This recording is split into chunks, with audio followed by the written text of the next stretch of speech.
Dane Brugler of The Athletic absolutely blessed us with a 2-round mock draft for the NFL draft. That'll be linked down below in the description on The Athletic. But today, we are breaking down a Dynasty rookie mock in tier list format because Sleeper's being weird and doesn't have the rookies into the database yet. We're going to go through our top 20. There was 20 fantasy relevant prospects taken in this 2-round NFL mock draft, and we are going to basically draft them in a rookie draft as if where they go, the draft capital and the landing spot is gospel. So this one should be a fun exercise. If you guys are new to the channel from this year, you probably didn't see us do this last offseason, but it's a ton of fun. It gets you really thinking about the possibilities of, how a rookie draft can develop, and it gives you great practice for your actual rookie draft, and they're just a ton of fun to actually go ahead and do. So I'm really excited for this one. First Dynasty rookie mock draft reaction of the offseason. Danny, how you doing? How you feeling about this?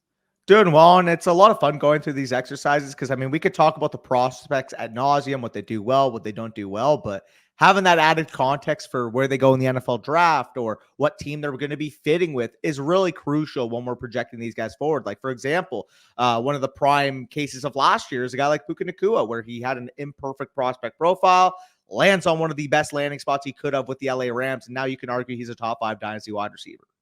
Yeah, absolutely. So going to be a ton of fun. We're not going to waste any more time. Let's get right into it.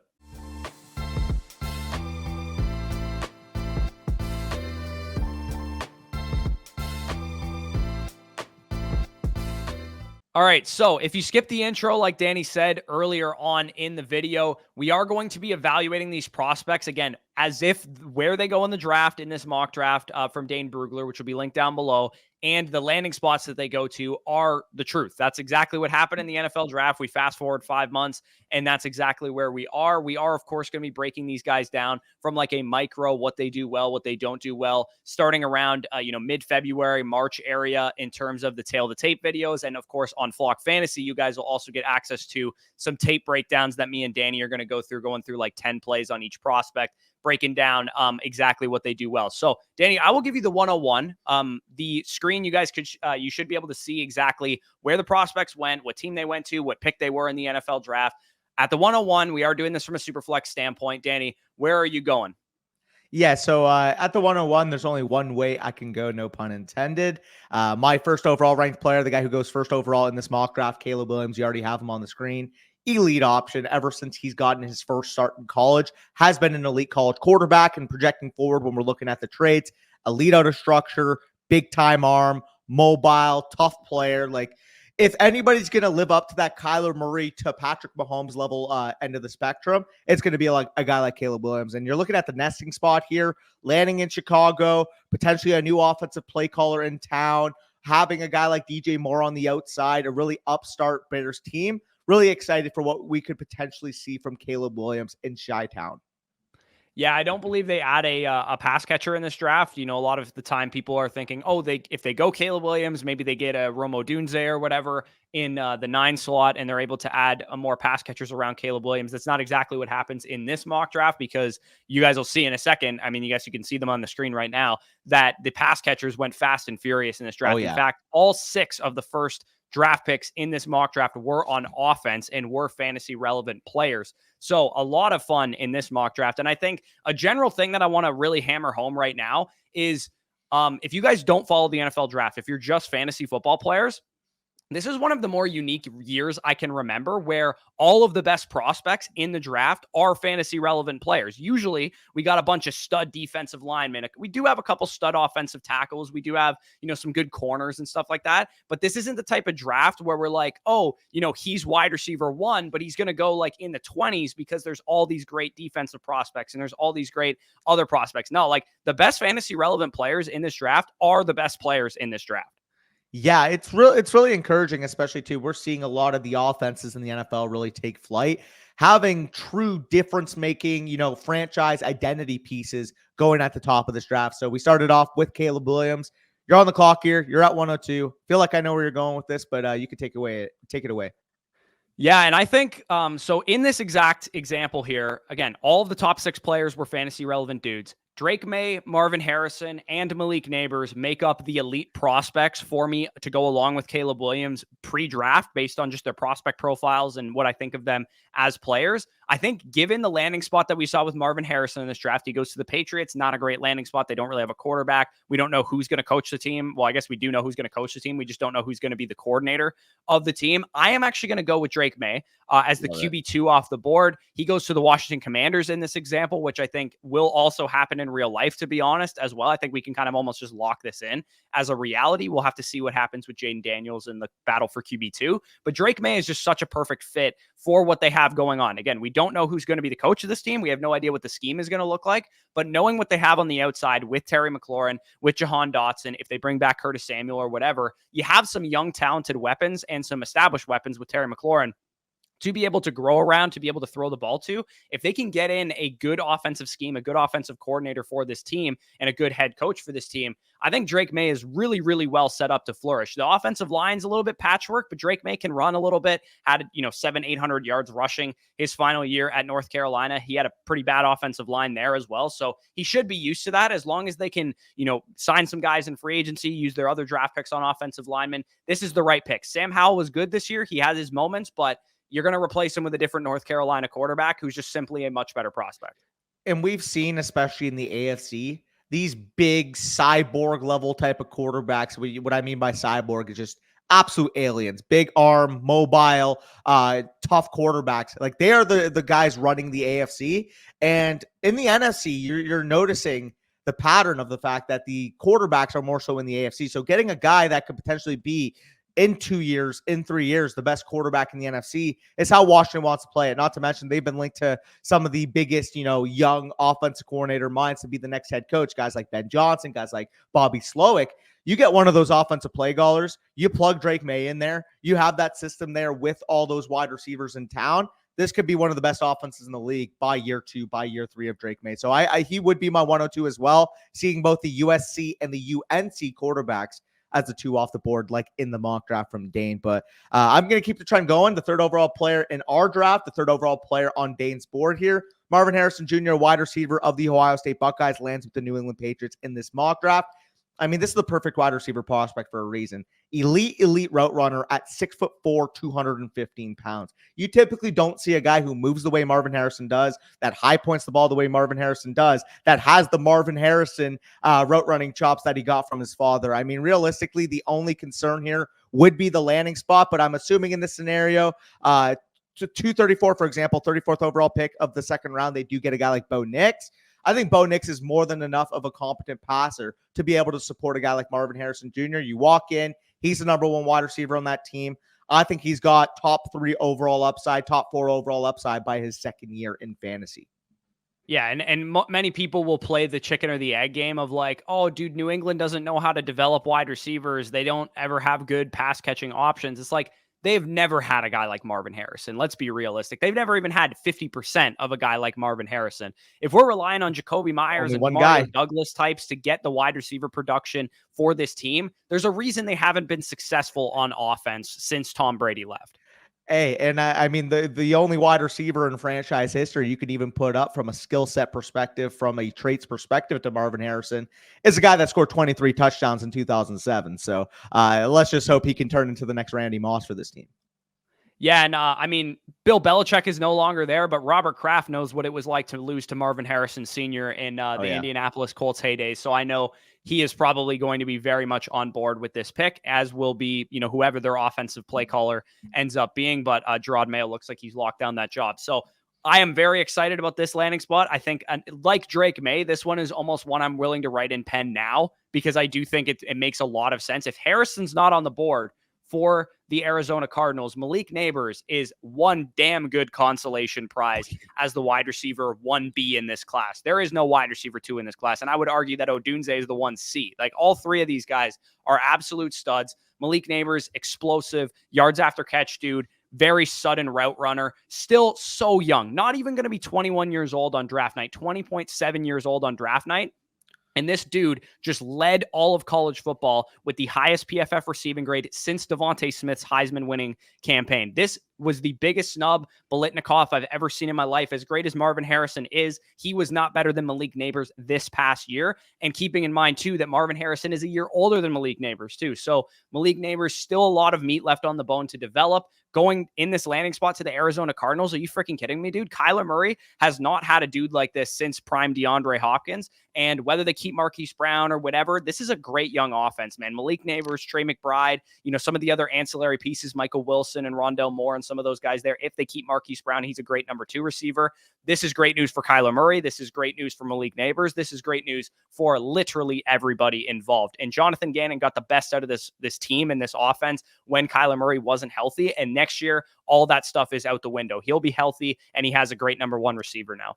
This has the opportunity to be one of the top 10 overall offenses in the NFL. I really do think so. And it's funny that they land Malik Neighbors as a legit clone of another team in their division with Brandon Ayuk. I think you plug him in, he's going to be that wide receiver 1. Like you said, you got Trey McBride, you got James Conner forming a very good ground game. You got a guy like Marquise Brown that can stretch the field.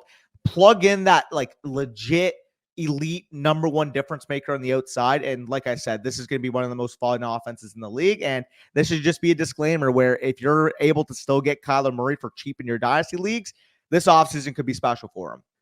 Yeah, and this is also a disclaimer that if you hold the 102, 103, 104, 105, and you're like, hey, I'm thinking of trading up to 101 or whatever, like, there's going to be a high level of prospects at the top of your rookie drafts, to the point that we're not even done probably in this elite options tier. I think technically we're getting into mid first rounders, like literally, like the 105 would be our next pick.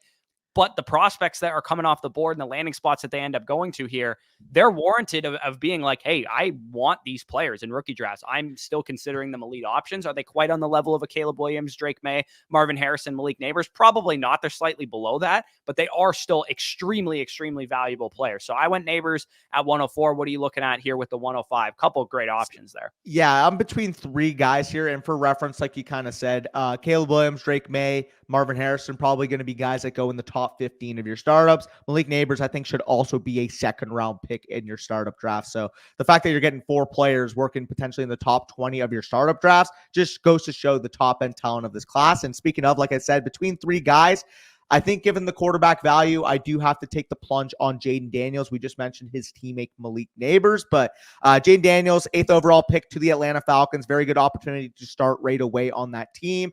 Ample weapons on the outside there. Drake London, Kyle Pitts, Bijan Robinson in the backfield. Good offensive line. Like, if you're going to label one of the best quarterback nests of the teams picking high, I think the Atlanta Falcons have to be up there.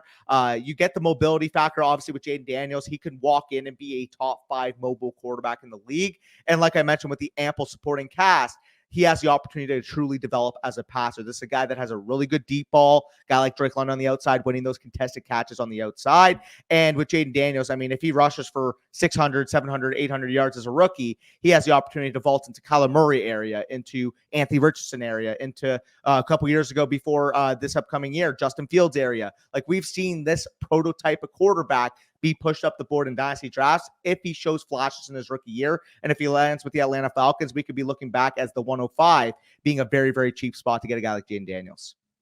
Yeah, he's kind of like Jenny Craig, Anthony Richardson. He's not a physical specimen like Anthony Richardson, but he is extremely athletic. He doesn't have the physical tools, like arm talent wise, that Anthony Richardson had coming out last year, which is why I don't want to put him above Drake May among quarterbacks. Agreed. I can't draft him above Marvin Harrison and Malik Neighbors among just prospects in general, assuming they all get high draft capital. So for me with Jaden Daniels, I think this is where he belongs. I think there's definitely people out there that are going to say he's the 102 of this class, he's the 103 of this class or whatever. I'm not there with Jaden Daniels. I've watched the film. I understand his deficiencies. Atlanta's a great landing spot for him, but I'm still not going to use that as a reason to elevate him over just simply better prospects who also, again, literally all of these players were top 10 NFL draft picks in this scenario that we're talking about. And all 4 of the players that we talked about already were top 5 NFL draft picks. Yeah, and I mean, of the 4, the only one that you can argue had a bad landing spot, quote unquote, was Marvin Harrison Jr., who also got a quarterback to pair with him in the second round. So realistically, like, if one got like a horrific, I can't see what's going on here type of landing spot, maybe you argue him higher. But I think 105, like you said, is the right spot for Jaden Daniels. He has the opportunity to be a top 15 overall superflex quarterback off the bat. but at the same time, he still has deficiencies in his profile that I can't rank him over Drake May. I can't rank him over Caleb Williams or the 2 wide receivers like we mentioned. Yeah, and I've had some question marks about whether he's going to go in the first round altogether. But again, the fact that this class in general is not very loaded with defensive talent, and the fact that this class in general is not very loaded with, offensive tackles outside of a couple names. The interior line isn't very good class-wise. Linebacker class isn't very good. There's some players in this class, but it's going to elevate these offensive prospects all the way up the board to the point that, we got 20 players in the first 2 rounds of this mock draft that are all fantasy relevant prospects.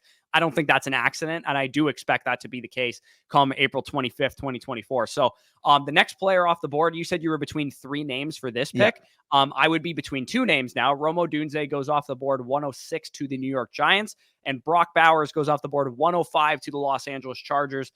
I'm going to assume that we're in kind of like a 1.5 tight end premium type of format. I am going to go with Brock Bowers mainly because I do think he's a slightly better prospect at his position than Rome Odunze is at his position, but that's not to take away from Rome Odunze. I called him kind of like the wide receiver 1C of this class, the wide receiver 2 of this class behind 1A and 1B. He's a great prospect. We'll get to him in a second, but Brock Bowers going to the Los Angeles Chargers, man. Holy crap, can you hit the nuts any harder for Brock Bowers? Gerald Everett has produced in spurts, and you can kind of see what the framework would look like for an athletic tight end in that offense. Keenan Allen's up there in age. Mike Williams coming off an ACL tear. Maybe you see what happens with Quentin Johnson, and that's why you maybe don't go with an Odunze here, and that's why you go with Brock Bowers instead.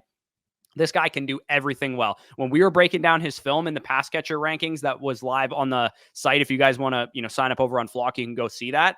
Brock Bowers, what he does well is he simply gets it. He knows exactly where he needs to be. I called him all business, dude. He will moss 3 defenders, pick up the ball, hand it to the ref like it happens every single day. Because you know what? It probably does. In practice against that Georgia defense, elite tight end ever since he stepped into the college football scene, 90+ receiving grade for 3 straight seasons. Absolutely absurd. Clearly hobbled and banged up this year, by the way, as well. With, I believe he had a high ankle sprain at some point during the year. And he was still the best tight end in the country. One of the first tight ends, I believe, to win the Mackey Award back-to-back seasons, and probably should have won it as a freshman as well. Crazy level of a prospect. Pairing him with Justin Herbert in that offense would be insane.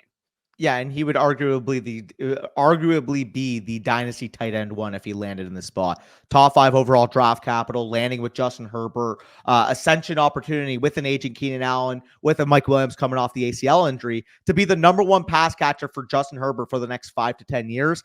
I think he has to be off the board here. Like you said, any type of premium would basically make him a lock to be off the board here. But the fact that you're getting arguably the dynasty tight end 1 at the 106 just goes to show you how top heavy this class is. And you mentioned how complete of a profile Brock Bowers is. Analytically, been producing since he was a true freshman. And when you turn on the tape, you see this all-around specimen. Yak threat, ability to high point the football. And if you're worried about, can he get the 3 down snaps right off the bat? Because we've typically seen at times in the NFL, coaches be hesitant to put tight ends in that position. This guy's a damn good run blocker, man. He's got that Georgia mentality, that Georgia culture. You can see every moment he puts on that helmet, the words in his mind are finish the play, because that's what he does. He finishes plays. Yeah, absolutely. So I'm assuming you're going to go with Rome Odunze with this next pick. I would imagine that's going to be your direction. Rome Odunze, like I said, went off the board as the 106 to the New York Giants. Again, 6 straight fantasy relevant players to start this mock draft. Just goes to show you how good this fantasy class is relative to the rest of the NFL draft. And the Giants desperately need a number 1 receiver. Yeah, absolutely. It's 7 of the first 8 picks in this draft being fantasy relevant. But in terms of Rome Odunze, this was really a guy that grew on me, because at first I'm like, okay, you know what? He's a solid top 20 level player, clear wide receiver 3 in this class. He does have some weaknesses earlier on in the season, especially with what I noticed with Michael Penix. But as the playoffs went on, watch more of these guys. I mean, it's clear as day that Rome Odunze does have a true number 1 caliber wide receiver ceiling. Michael Pittman plus is where I kind of landed at with him. I've seen people throw around like Jamar Chase. I just don't think he's as explosive of a prospect as Jamar Chase was coming about. But a more explosive version of Michael Pittman, number 1 wide receiver, ability to high point the football, one of the best contested catch seasons we've seen in a while. And what you really notice with Rome Odunze is he is such a smart player, able to understand defender leverage, able to get in the right spots, settle in those zones. This is the type of wide receiver the Giants need to be the nucleus of their offense, because they have a lot of, fun, gadgety type of players, guy like Wandale Robinson, a deep threat like Darius Slayton, Darren Waller being that number one tight end. But getting a true alpha wide receiver one is going to be able to blend this core whole together. And assuming when Daniel Jones comes off that ACL injury, or potentially the quarterback that comes after Daniel Jones, you're going to have a really good offensive skill set or offensive skill position built around Rome Odunze. Yeah, absolutely. Makes total sense to me. Great fit for this offense. They need a number one wide receiver. This is probably the tier break. I mean, if you guys have the 107 or better, you should feel very good about the type of prospect that you're getting, because honestly, regardless of where these guys go, Caleb Williams to Rome Odunze, they're probably the 7 best prospects in this class, assuming Jaden Daniels gets first round draft capital. So we are venturing into the area of the draft where there's a lot more up for debate. I think you could go in a number of different directions with this next pick. I am going to be the one making this next selection because you selected Rome Odunze, and I am going to take your Michigan boy because he gets first-round draft capital in this example. J.J. McCarthy was taken 19th overall to the Los Angeles Rams. Do I agree with this selection? Probably not. I think the Rams are more so of like a, trying to win now type of team. But at the same time, Matthew Stafford is older. He's been dealing with injuries. If Sean McVay sticks around for the next regime, you got to imagine that is the perfect type of coach to develop and evaluate and get the best out of JJ McCarthy. And Matthew Stafford's a hell of a dude to learn from as well. So this is a very good landing spot by nature. It's just how realistic is this of happening? I personally don't think JJ McCarthy is going to go in the first round, but if he does, he's a young, early declare quarterback, has some physical tools, has some athleticism, and honestly the nuts in terms of landing spot, assuming McVay is still there for the long term. There's 2 ideal landing spots I have for JJ McCarthy as a Michigan fan: the Los Angeles Rams and the Minnesota Vikings. And obviously he lands with the Rams in this spot. Like you said, aging quarterback with Matthew Stafford. And the fun fact about JJ McCarthy is we could talk all day about, is he fully developed as a passer yet? He never fully had to, carry an offense on his shoulders. Obviously, we haven't really seen him go through high-level progressions at this point. There's a lot of flaws in his game, but what I do know is that he's by far the youngest quarterback of this next tier, that tier 2 of quarterback, between Jaden Daniels, between Bo Nix, and between Michael Penix. JJ McCarthy is 20 years old. All those guys are going to be 24 on draft day. If you don't think NFL teams are taking that into consideration with the profile of JJ McCarthy, you'd be dead wrong. Because when we're looking at JJ McCarthy, young quarterback, big-time arm, mobile player, lands with the Rams. Obviously, Puka Nacua there as that long-term wide receiver one. Yeah, he may not start right away, and that's fine. We've seen what happened with Jordan Love, for example. Young quarterback, gets drafted to the Packers, waits a couple years, and he just knocked out my Dallas Cowboys in the first round. Yeah, maybe the Green Bay Packers know something that we don't, because all 3 of their legendary quarterbacks, and I'm using legendary in quotations with Jordan Love right now, had to sit for a little bit of time and develop, and they didn't have their confidence shattered like Zach Wilson. They didn't have to start for a bad franchise right away. And the Rams, honestly, could throw JJ McCarthy out there right away because they're not a bad team, like, typically the type of team that you go to if you're a first-round quarterback. So, again, I don't agree with JJ McCarthy being quite a first-round player. I think he's more of like an early to mid-second round type of prospect that you take a shot on, kind of in that Will Levis territory from last year. Yeah. But at the same time, I think he makes some sense here to the Los Angeles Rams. So he is my 108 in this class. And quickly adding to that, we saw Bo Nix go at 34. We saw Michael Penix go at 44. That's typically where I would expect JJ McCarthy's value to be. But the underrated factor here is he could have easily went back to Michigan, potentially pushed for the quarterback one in 2025. What him declaring tells me is A, it's either that Jim Harbaugh is almost guaranteed to be in the NFL next year, which is probably true, or B, he probably got advised by his board, by his trustees, even Jim Harbaugh himself, that, okay, he's probably going to be a first-round pick. There's a lot of uncertainty at this point, and we'll see what ends up materializing on draft day. But when a 20-year-old quarterback who potentially go in the first round next year commits to the draft, I probably got a good view at what he's being told in terms of his draft status.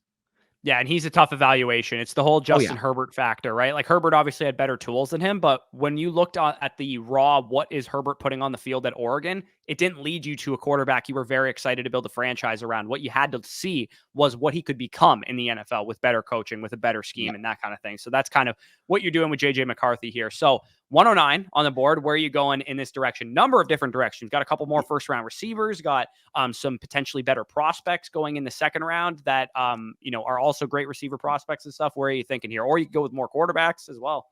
my next ranked wide receiver went in the first round, and I will be taking him here. Lands with one of my favorite quarterbacks in the NFL that is under scrutiny after the year he had, but I love the spot for Brian Thomas. You're basically pigeonholing him now into that Zay Jones type of vertical role with a ton of upside moving forward. We've seen what Trevor Lawrence is able to do with these big athletic outside wide receivers, for example, even at Clemson with a guy like T. Higgins.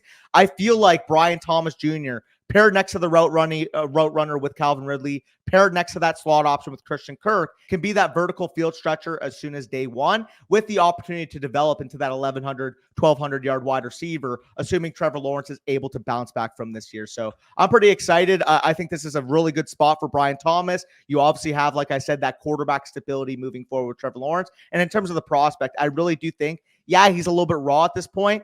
Elite tools, big time frame, and I do think he has the potential to be a true end 3-level threat in the NFL. Yeah, I mean, the floor with him is kind of like the type of George Pickensy, like kind of a big threat wide receiver that you're thinking of, but he does have like a T. Higgins level ceiling. You know who he kind of reminds me of a little bit? It's kind of wanted Justin Ross to be. You know, when Justin Ross was a freshman, we were all super, super excited about him. Ironically, played with Trevor Lawrence at Clemson, and he never developed because of injuries, and, he wasn't as good of an athlete as we thought. Brian Thomas is like everything we wanted Justin Ross to be, I think, is kind of a good way to describe him, and he was insanely productive this year. He's very fluid after the catch, which is rare for a big dude like that. So, yeah, Brian Thomas makes a lot of sense. Top 20 draft capital is nothing to sneeze at as well. Yeah, and real quick, adding to Brian Thomas. So if you guys obviously checked out on the site, you would have saw our pass catcher 6 to 10. We talked about Brian Thomas. My comp was kind of a blend of like a Christian Watson, Martavis Bryant. I think he's a lot better vertically than Christian Watson, better hands than Christian Watson, while also having more yards after catch ability than a guy like Martavis Bryant. I really truly think him landing in this number 2 wide receiver spot with the upside to potentially be the one moving forward, I think would be a slam dunk. If he got top 20 draft capital, I would be ecstatic getting him here at this spot in our rookie drafts. Yeah, absolutely. So I am going to go a little bit off the board in terms of the prospect that I just believe is a much better prospect than the guy that actually went in the first round, the final first round pick. Here, I am going to go with a guy whose tape I absolutely freaking love. Ladd McConkey goes in the second round, top 50 draft capital here to the Cincinnati Bengals, who, if they're drafting a second round receiver, what that tells me is that one of, if not both, Tyler Boyd and T. Higgins are no longer in Cincinnati. I wrote down when I was watching Ladd McConkey that he is a PPR wide receiver 1 in the right landing spot. This is exactly the right landing spot. You get an over-the-middle threat to go along with a deep threat like Jamar Chase, guy who does most of his work downfield. This is Tyler Boyd on crack, essentially. This is exactly what you want out of Ladd McConkey. You can play him as a flanker. You can play him in the slot. He is the single best zone coverage beater in this class that I have watched so far, and he can do a lot of damage over the middle. And Joe Burrow eats zone coverage for breakfast, lunch, and dinner, and having a dude like this would be absolutely outstanding. So I would be you would not have to take him this high, I would imagine, given if this is what transpired, he'd probably be an early second rounder. I would be all over Ladd McConkey in this example. Yeah, and I mean, people are going to have, the negative connotation of like, oh, Ladd McConkey, this white, like gritty slot receiver, because I mean, that's what every prototype white wide receiver kind of gets labeled as. But if you think that's Ladd McConkey, you guys got to watch this film. This guy's a legit athlete. Like we talked about it on the pass catchers video, but this is going to be a legit guy that runs low 4.4s, high 4.3s in his combine. Like, I really do think that's the type of juice we're seeing with Ladd McConkey. Very, very smart football player, very, very tough football player as well. You could, like I said, with Brock Bowers, you could tell Ladd McConkey comes from that Georgia system. Very complete player. He just does not take plays off, and landing with the Cincinnati Bengals with Joe Burrow, like you said, potentially as that number 2 wide receiver, assuming T. Higgins leaves, would be a slam dunk for his value. Yeah, and I mean, I feel because he's a white receiver, everyone's like, okay, well, is he a Hunter Renfrow? Is he a Julian Edelman? Like, what white receiver can we compare him to? The guy I actually saw the most of was the wide receiver 1 from last year's class. I think Jackson Smith and Jigba is actually a quite valid comparison for Ladd McConkey, and I think he's faster than JSN as well, but maybe not quite as good at the catch point as JSN was. I think this dude might legit break a record for his 3-cone time and his short shuttle time. Like, his change of direction is absolutely absurd. His ability to throttle down on his routes is absolutely absurd. So I could talk about Ladd McConkey all day, but I don't want to keep people waiting here. I'll let you get into the next pick here. Yeah, and I'm between 2 guys right now. I got to go with my process here with how I have him ranked amongst the wide receivers, because my wide receiver 6 is still available, and he goes at the top of the second round to a team that needs a wide receiver 1 in the worst way. Adonai Mitchell lands with the Carolina Panthers, is able to be that number 1 wide receiver for Bryce Young moving forward. And this is slam dunk. And we talked about it in that pass catchers video, but he has shades of T. Higgins, but also with that uncanny footwork that a guy like CeeDee Lamb has. Like, his little hop when he's going through his fucking release is just identical to what I saw from a young CeeDee Lamb coming out. Now, the cons here, of course, are that he doesn't show it every play. But if he did show it every play, man, he would have been a 1,200, 1,300-yard wide receiver at Texas. When they needed him to make a play in the biggest moments, he came through for them. And I understand the fact that he is a raw wide receiver, but getting him here at the tail end of the first round, early second round area would be a slam dunk pick, because I do think that if he does live up to his upside, which he could be here as the number 1 wide receiver for Carolina and Bryce Young, I think he's got the opportunity to be a top 12 overall dynasty wide receiver that I maybe don't see from the other wide receivers on the board.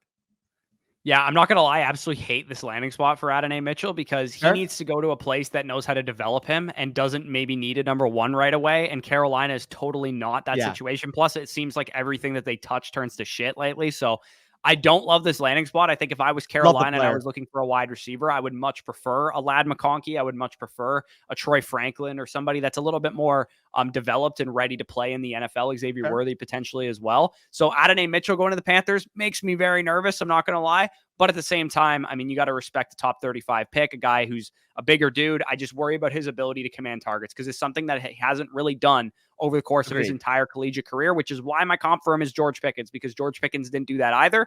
But George Pickens developed and he got better. But he also needed to be in a good landing spot to do that, which Pittsburgh knows how to develop their receivers. So that's what I worry about with Mitchell.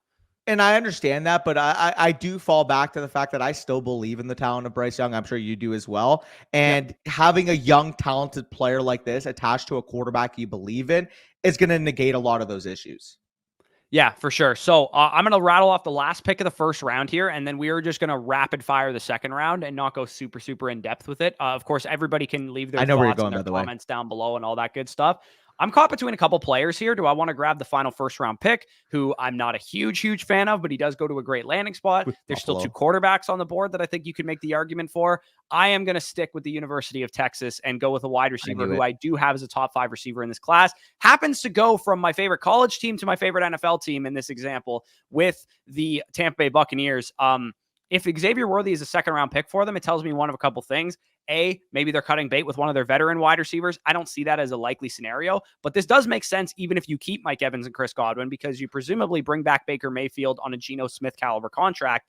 Give him a guy that can open up down the field area, and open up things for Chris Godwin over the middle, who hasn't really been that productive in this Dave Canales system. And I think this is the reason why, is because you don't have a vertical threat. And Xavier Worthy, probably not a great fantasy fit right away, but I think year 2 and year 3, we could be talking about a guy who's the number 1 or the number 2 receiver for, the NFL changes a lot. I know this is a talented receiver, and he's going to learn a lot of great stuff from 2 absolutely lunch pail veterans that know how to play the position at a high level.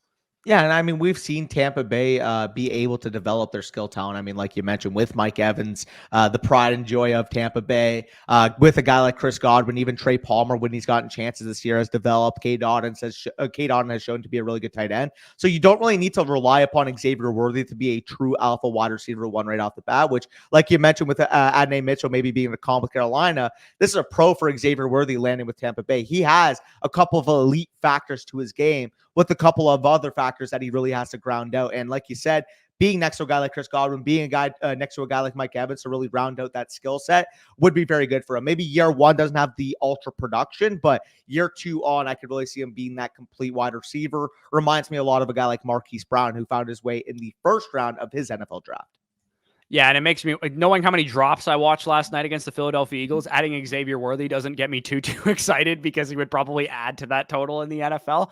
But he can't teach speed. You can't teach his change of direction, his route running ability. Interchangeably, how you use Mike Evans, Chris Godwin, and Xavier Worthy would be a ton of fun. So let's get into the second round. We're going to rattle through this. There is 8 more prospects, left in this mock draft. So I'll let you go off here. We're going to try and limit to like a minute per prospect if we can. For sure. And real quick, obviously, because there's no third round, we can't really do that moving forward. So we're just going to talk about the guys on this list.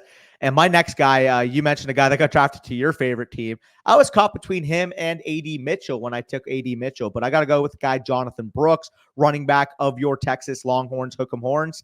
Lands with the Dallas Cowboys, so does stay in state. I think this would be a smash spot. I do think Tony Pollard will be walking in free agency. Very bad year comparative to what he had the previous year. And I do think the offensive coaching staff for the Cowboys could really be revamped this offseason, whether that's a Bobby Slowick coming in, Ben Johnson coming in, new head coach for the Dallas Cowboys could be on the table. And I'll just tell you what, if he lands in a Shanny scheme, he is an Aaron Jones clone. You made this comp, and I think this is the perfect comparison for a guy like Jonathan Brooks. You got the talent on the offensive line. You revamp that scheme for the Dallas Cowboys, already having a guy like Dak Prescott, already having a guy like CeeDee Lamb. This could be one of the most unstoppable offenses in the league, and you could be potentially getting an RB1 at the top of the second round of your rookie draft. So I do think the ACL obviously being a concern, but if he lands in the second round, I don't think the NFL teams are too concerned about it. Yeah, I mean, you're kind of just going off of Brooks being the only running back taken in this mock draft. Obviously, Braylon Allen and Corum and some of these guys could go in the third round, and maybe you debate the landing spots and that kind of thing. But for the purposes of this exercise, we're only going to focus on the 20 players that were actually selected in the 2 rounds of Dane's mock. So if you're wondering where Braylon Allen is, if you're wondering where, XYZ is, it's because they weren't selected in the mock draft. And I do think if we get a running back in the second round, it's probably only 1. We probably don't get 3 or 4 in the second round. I just don't think the class is very good at running back. And I think some of the other position groups are deeper in the second and third round areas. I think second and third round is when you're going to see all the corners come off the board, see all the offensive linemen come off the board, see all the defensive edge guys come off the board and that kind of thing. And that's going to push the running backs down a little bit. So I'm glad you went with a Texas Longhorn. Again, that's 3 in a row. Adonai Mitchell, Xavier Worthy, and Jonathan Brooks. As much as I would love to take Jatavian Sanders here and make it 4 in a row, I am going to actually veer away from that because I cannot pass up a first-round receiver to the Buffalo Bills, who, even though I don't love the prospect in Keon Coleman, this is one of the better landing spots he could absolutely go to, because in this hypothetical, he's probably replacing Gabe Davis, who is an unrestricted free agent this year. He gets to learn from Stephon Diggs on how to play wide receiver, because he currently does not know how to play wide receiver. He is a basketball 2-sport athlete that knows how to go up and get it, that knows how to use his, elusiveness and speed and athleticism in space, but not a whole lot else. Like Keon Coleman, I couldn't count one time on film that he didn't run like a cross, go route, or a back shoulder fade. Like, this guy has not run a route tree whatsoever. He's going to need a lot of coaching, but this is a great landing spot for him, and he gets drafted in round 1, which is great news for him. So a little bit Quentin Johnston-y, gives me a little bit of the heebie-jeebies knowing that this guy might take 1 or 2 years to develop, and the dynasty community is not very patient with guys like this. But at the same time, Buffalo Bills 29th overall has got to mean something. Yeah, no, I completely agree there. Keon Coleman, raw player at this point, but he's still only 20 years old. I believe he's a late 2003 birthday. Will be 21 by the time the NFL season starts. Yeah, year 1 might be a little bit of a struggle for him because, like you said, doesn't have that true top-end wide receiver skill set at this current point. Isn't quite a nuanced player, but you land him with Buffalo. You're having arguably one of the most refined, nuanced wide receivers in the NFL next to him with Stephon Diggs. Have a guy like Josh Allen who loves to take that deep play. He's a suitable Gabe Davis replacement and offers you a lot more because, quite frankly, he moves way better than Gabe Davis does. Yeah, absolutely. A very explosive athlete. This would be, but it would be hard to deny Keon Coleman as a great prospect. And honestly, people might be yelling to say that we should have taken him right after Brian Thomas or something like that. Yeah. Definitely don't disagree with that. So what are you rolling with here with the next pick here? I believe this would be 203 that we're on. Yeah, speaking of 203, I take the guy that goes basically 202 in this draft and pairs with another guy that we already talked about in this draft.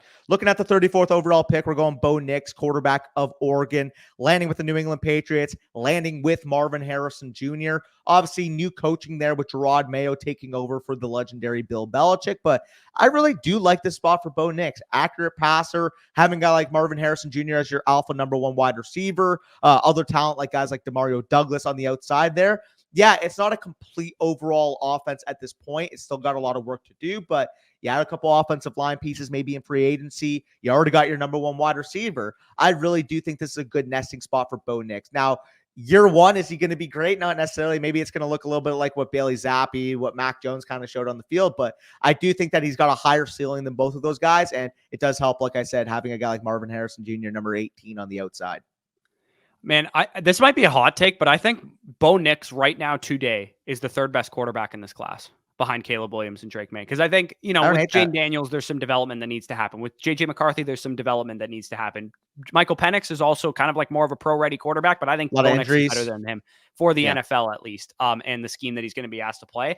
He looks like a bigger Baker Mayfield with more like I don't want More to arm say more talent. arm talent because Baker's Yeah. got a pretty good arm as well. He's way more calculated than Baker. He doesn't make as Yeah. bad of decisions as Baker Mayfield. So I actually really like Bo Nix. When we were doing the quarterback evaluations like about a month ago, I He was was your biggest very shock. impressed with what I saw because I expected to see Auburn Bo Nix, and that is not what I saw at all. No, and I mean, takes a very accurate passer to, I believe he set the record for highest completion percentage in a college season. Like 78% of his passes were completed this year at Oregon. Lands with a team like the Patriots, who just needs a guy that can distribute the football. When you have Marvin Harrison Jr. on the outside, you don't have to take calculated risks. You just kind of got to put it in the vicinity and let that guy cook.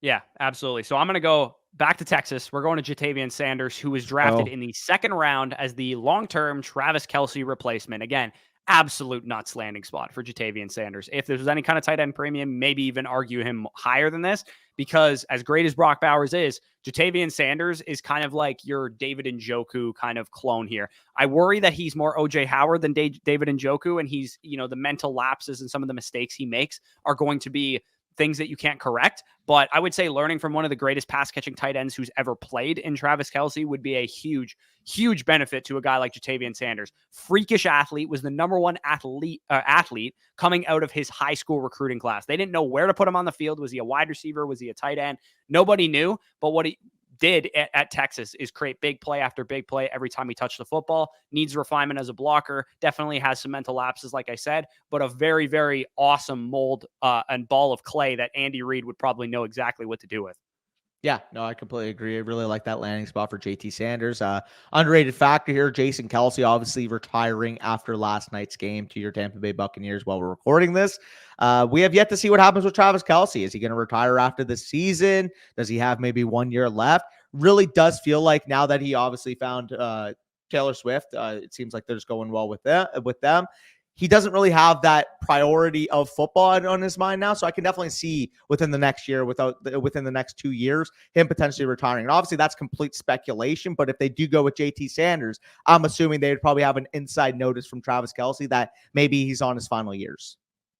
Yeah, for sure. So what are you rolling with here at the 205? And we'll try and again rattle through as many as we can here before the 50-minute mark if possible.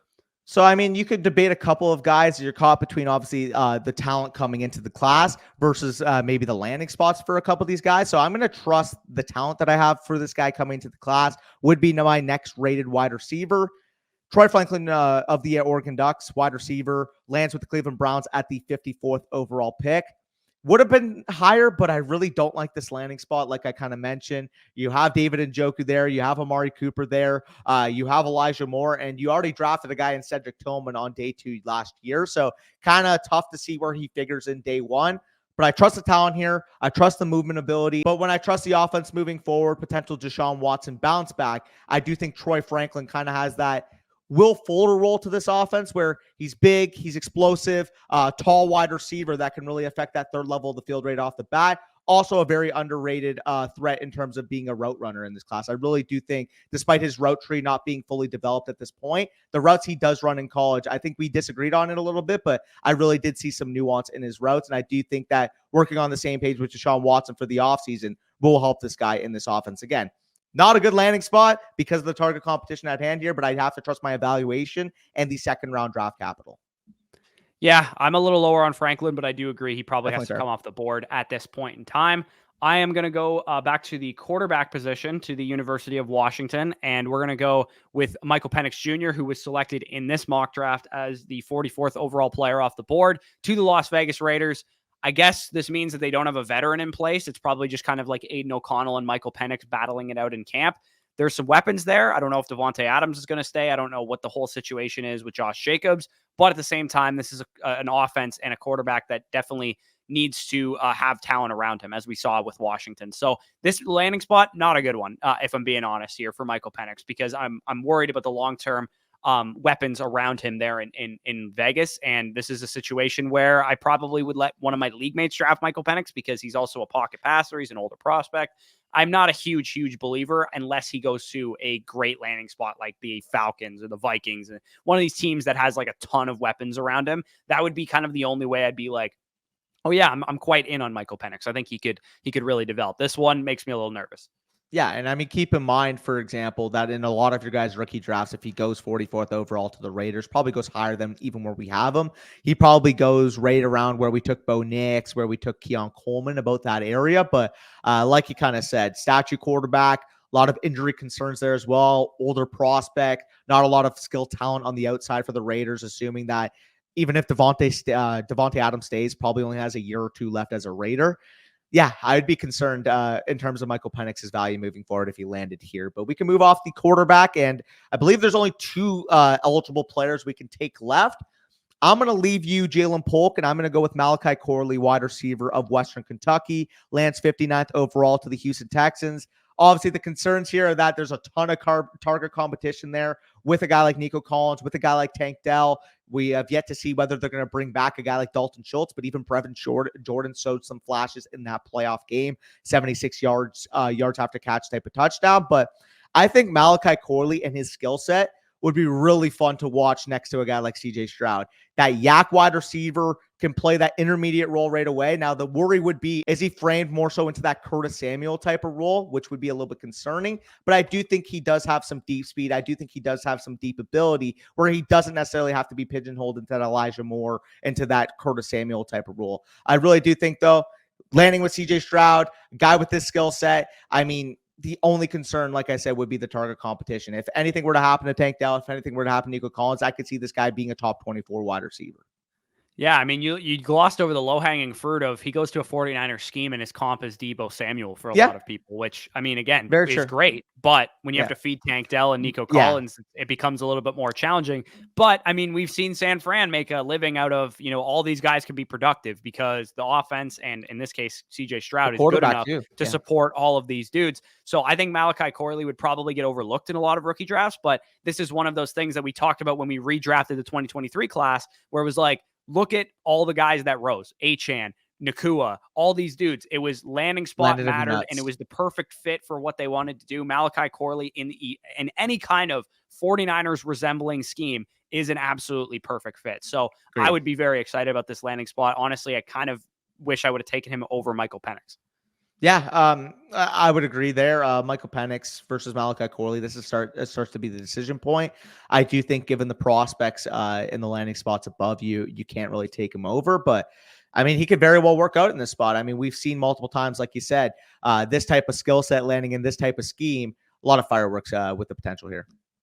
Yeah, exactly. And I mean, we're only drafting the 20 players that were drafted, like we said, but this is also the type of area that if we get a bunch of third and fourth round running backs, that we'd probably start to mix those guys in because, there is definitely going to be teams in your league, and you specifically might be one of them, that have tiebreakers based on your team needs and stuff like that. And if, Blake Corum and Braylon Allen, these guys are third round picks, then you could maybe argue them in these spots. I will close out this draft with Jalen Polk, also a second round wide receiver. He goes to the Atlanta Falcons to join Drake London, Kyle Pitts, Bijan Robinson, and Jaden Daniels, who we drafted early on in this draft, or who Dane gave them at 8th overall.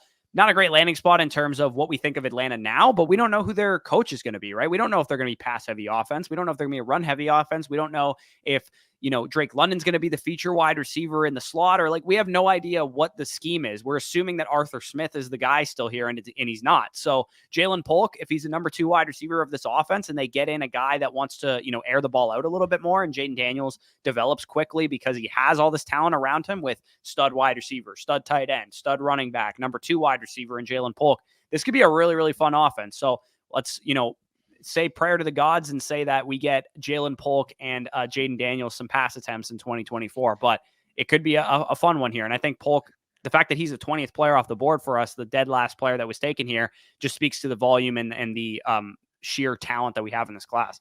Yeah, and I mean, real quick, you could argue that maybe I should have taken Polk versus Corley, but the reason why I prefer Corley is I feel like when you're ranking where they would rank in terms of their pass catcher order, it'd probably be in the relative same spot, the 4th overall wide receiver on their teams, for Corley, working behind guys like Nico Collins, Tank Dell, and maybe a guy like Dalton Schultz. For a guy like Jalen Polk, you're still working behind Drake London. You're still working behind Kyle Pitts and Bijan Robinson out of the backfield. So that would be the tiebreaker there. That one has CJ Stroud and the other one you're still projecting with Jaden Daniels. But I think you can argue either or being at that spot.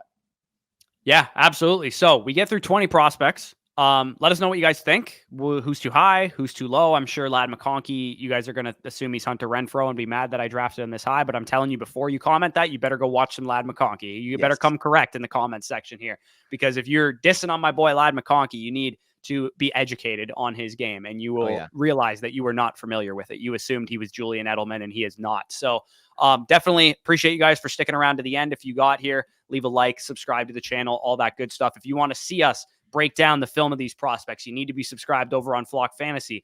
Over there, when you use promo code FSE, you'll get first priority to Dynasty decisions. If you sign up annually, you'll get a free Zoom consultation with one of us. We can break down your Dynasty teams, what your plans are for the rookie draft, talk about whatever you want to talk about on there. And of course, you can use our Dynasty trade calculator. You can use all of the articles and the prospect profiles that we're going to be dropping. The player cards are on the way. We are planning to drop a bunch of them by February 15th. We'll probably slowly integrate some of them here and there as well. So make sure you're checking out Flock Fantasy if you guys are playing Dynasty Fantasy Football and have a lot of rookie drafts.